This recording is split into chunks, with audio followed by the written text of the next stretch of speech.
शुक्राचार्य जी एक विद्या को जानते हैं और उस विद्या का नाम मृत संजीवनी है। और उस विद्या को महाराज उन्होंने जाना और उसी विद्या के माध्यम से समस्त दैत्यों को उन्होंने जीवित कर दिया है। जीवित हो गए वो। शुक्राचार्य ने कहा बलि तुम्हारे साथ धोखा हुआ है और ये देवताओं की चाल है, देवताओं से तुमको प्रतिशोध लेना है, बदला लेना है और ये बदला मैं तुमको दिलवाऊंगा। ऐसा एक मुहूर्त आया, उसमें बलि के द्वारा यज्ञ आरंभ करा दिए और उधर देवताओं को बृहस्पति जी का शाप लग गया। इधर शुक्राचार्य ने राजा बलि को कहा बलि इंद्र पर चढ़ाई कर दो। बलि ने केवल स्वर्ग को नहीं तीनों लोगों को अपने कब्जे में ले लिया है। देवता बड़े चिंतित हैं, भगवान के पास गए, प्रभु हमें बचाओ। भगवान कहने लगे मैं कुछ नहीं कर सकता हूं, तुम अपनी माता के पास में जाओ। समस्त देवता अपनी माता अदिति के पास में गए। हे माता आप ही कुछ कृपा करें। तब अदिति मैया ने कश्यप ऋषि को कहा और उन्होंने कहा देखो देवी तुम एक व्रत करो, जिस व्रत का नाम पयोव्रत है। कब किया जाता है? फाल्गुन्यास्य मले पक्षे द्वादशां पयोव्रता अर्जये अरविन्दाक्षं भक्त्या परमयान्विता भक्त्या परमयान्विता।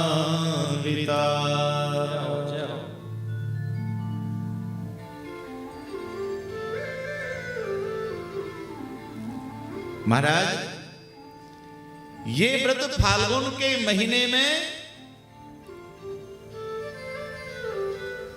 शुक्ल पक्ष की प्रतिपदा से लेकर द्वादशी तिथि तक किया जाता है। 12 दिन का ये व्रत होता है।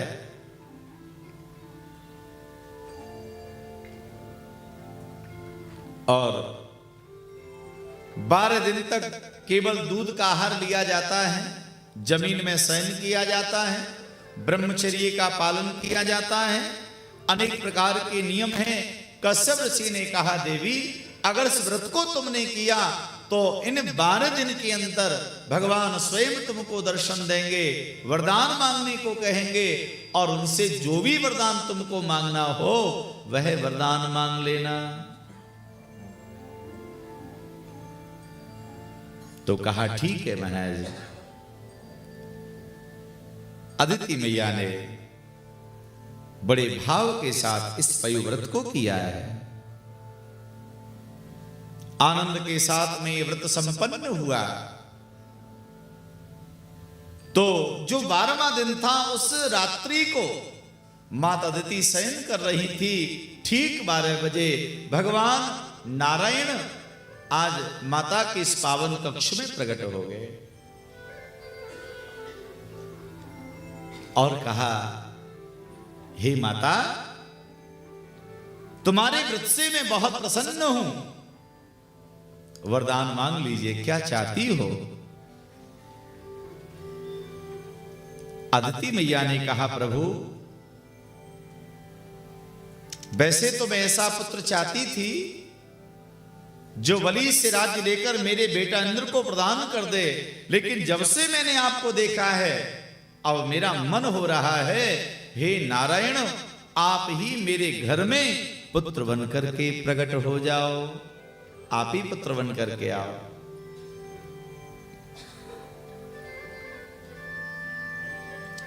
भगवान कहने लगे तो माता मैं स्वयं मेरे जैसा खोजने के लिए कहा जाऊंगा, मेरे जैसा तो केवल मैं हूं, मैं ही आपके यहां पर बहुत शीघ्र ही पुत्र के रूप में प्रकट होकर के आने वाला हूं।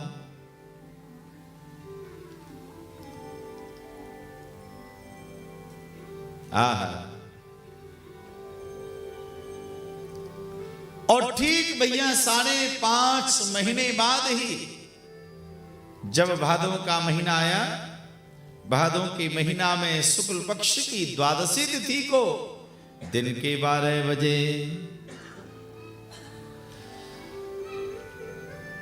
श्रोणाया श्रवणे द्वादश्या मुहूर्ते अभिजित प्रभु सर्वे नक्षत्र ताराध्या चतुष्जन्मानि दक्षिणम्।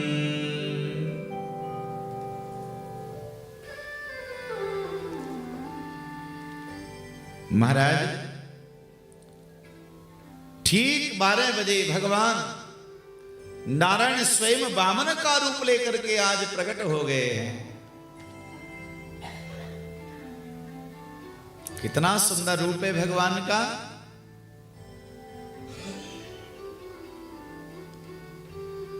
भगवान की लंबाई 52 अंगुल की है। बहुत छोटा कद है महाराज भगवान का। छोटे छोटे हाथ हैं, छोटे छोटे चरण हैं।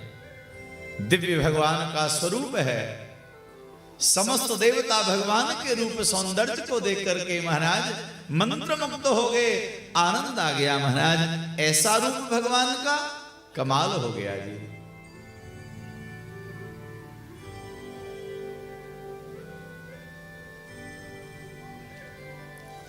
देवता वहां पर एकत्रित हुए हैं क्योंकि उधर राजा बलि जो हैं,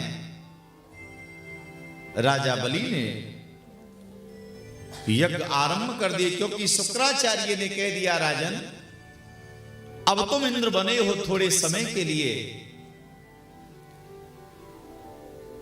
क्योंकि सारे सुख वैभव आनंद जो हैं ये हमारे हमको पुण्यों से प्राप्त होते हैं। और जब पुण्य समाप्त हो जाते हैं तो सारे सुख वैभव भी चले जाते हैं। सब पुण्यों के प्रभाव से मिलते हैं।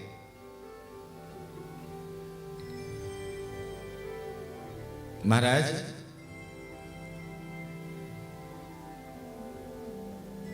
शुक्राचार्य ने कहा राजन हमेशा हमेशा यदि तुम इंद्रासन पर बैठे रहना चाहते हो तो आपको ये 100 यज्ञ पूरे करने होंगे।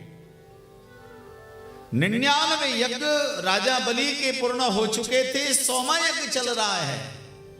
और यदि ये 100वां यज्ञ पूरा हो गया फिर बलि को इंद्रासन से कोई हटा नहीं सकता है। तो अब महाराज देवताओं ने भगवान से आग्रह किया है, निवेदन किया है, हे प्रभु आप हम समस्त देवताओं का मनोरथ पूरा करो।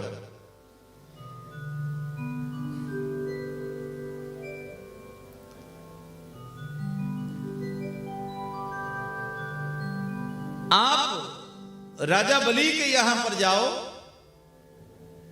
और बलि के यहां पर जाकर महाराज आप त्रिलोकी लेकर के आओ और देवराज इंद्र हम समस्त देवताओं को प्रदान करो।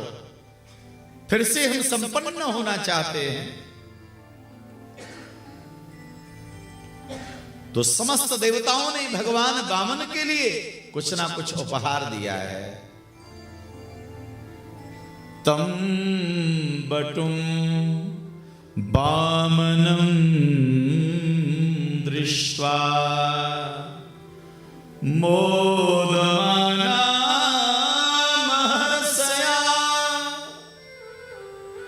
कर्माणि कारमायासो पुरस्कृत्य प्रजापति। समस्त देवता भगवान को उपहार देना चाहते हैं। मानो ये परंपरा तभी से चली। हम भगवान को आखिर क्या दे सकते हैं? हम में क्या सामर्थ्य है कि भगवान को दें? कोई ऐसी चीज हो जो भगवान की नहीं है? अरे हम पुष्प से लेकर के बहुमूल्य वस्तु तक जो भी इस प्रकृति में है सब भगवान के द्वारा निर्मित है महाराज। हम भला भगवान को क्या दे सकते हैं? फिर भी देवता भगवान को उपहार देने लगे। पहले तो महाराज दिशाओं ने मिलकर के भगवान को छत्र दे दिया है।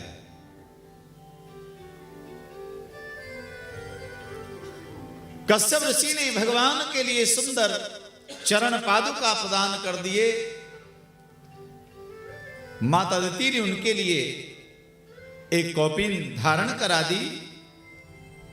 देवताओं के गुरुदेव बृहस्पति जी आए। बृहस्पति जी ने भगवान के लिए यज्ञोपवीत प्रदान कर दिया है, जनेऊ दे दिया है। ब्रह्मा जी ने अपना कमंडल भगवान को दे दिया और उस कमंडलों में समस्त देवता महाराज इस कमंडल में कुछ ना कुछ प्रदान करने लगे हैं, भगवान को समर्पित करते जा रहे हैं।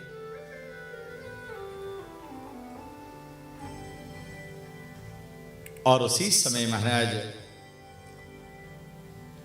कश्यप ऋषि ने बारंबार कहा, प्रभु आप बलि के यहां पर जाओ और आज हमारे वामन भगवान समस्त देवताओं को प्रणाम करके और अब राजा बलि की ओर चले हैं।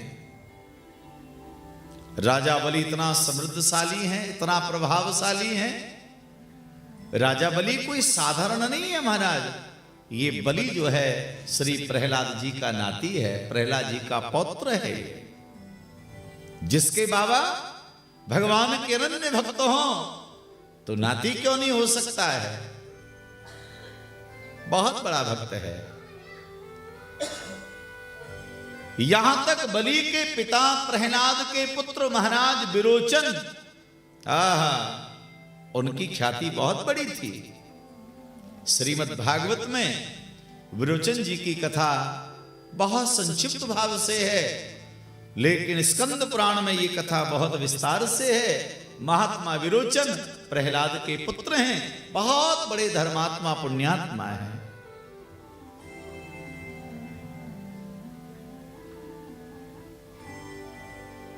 महाराज इतने बड़े दानवीर थे, इनके दान और भजन के प्रभाव से देवराज इंद्र चिंतित हो गया।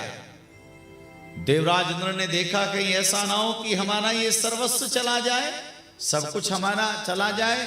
इतने भजनानंद, इतने दानवीर हैं, तो कहीं ऐसा ना हो कि ये स्वयं स्वर्ग के अधिकारी बन जाए, स्वर्ग के सिंहासन पर बैठ जाए। तो देवराज इंद्र ने एक बार छल किया महात्मा विरोचन से। एक ब्राह्मण का वेश बना के गए और राजा विरोचन के सामने पहुंचे। विरोचन ने कहा, हे भूदेव, मैं आपकी क्या सेवा कर सकता हूं? ब्राह्मण के वेश में देवराज इंद्र ने कहा, महाराज जो मांगेंगे सो प्रदान करोगे? कहा, अवश्य देंगे, मांगो। तो देवराज इंद्र ने कहा, राजन आप बहुत बड़े दानवीर हो, यदि आप देना चाहते हो तो मुकुट के सहित अपना सिर ही हमको दान में दे दो। देवराज इंद्र ने मांगा। उसी क्षण महाराज विरोचन ने तत्काल तलवार से अपने उस सर को काटने लगे। उसी समय देवराज ने महाराज हाथ पकड़ लिया, कहा, प्रभु आप धन्य हैं, मेरे अपराध को क्षमा करिएगा। मैं तो आपकी परीक्षा लेने को आया था, आप धन्य हैं महाराज। देवराज ने कहा, महाराज मेरे मन में ये कल्पना थी कहीं आप मेरे इंद्रासन को प्राप्त ना कर ले, आप इंद्र ना बन जाएं, लेकिन आपकी भावना तो बहुत उच्च कोटि की है। हे राजन, मैं आशीर्वाद देता हूं, तुम्हारा पुत्र जो है वो इंद्रासन पर अवश्य ही बैठेगा। ऐसे महात्मा विरोचन इतने बड़े दानवीर, उन्हीं के पुत्र हैं राजा बलि। दानवीरों में जिनका नाम सबसे प्रथम आता है, दानियों में जिनका नाम बड़े आदर से लिया जाता है, सत्यवादियों में जिस प्रकार से हरिश्चंद्र का नाम है, उसी प्रकार से दानवीरों में राजा बलि का नाम बहुत आदर के साथ लिया जाता है महाराज। बोले भक्त वत्सल भगवान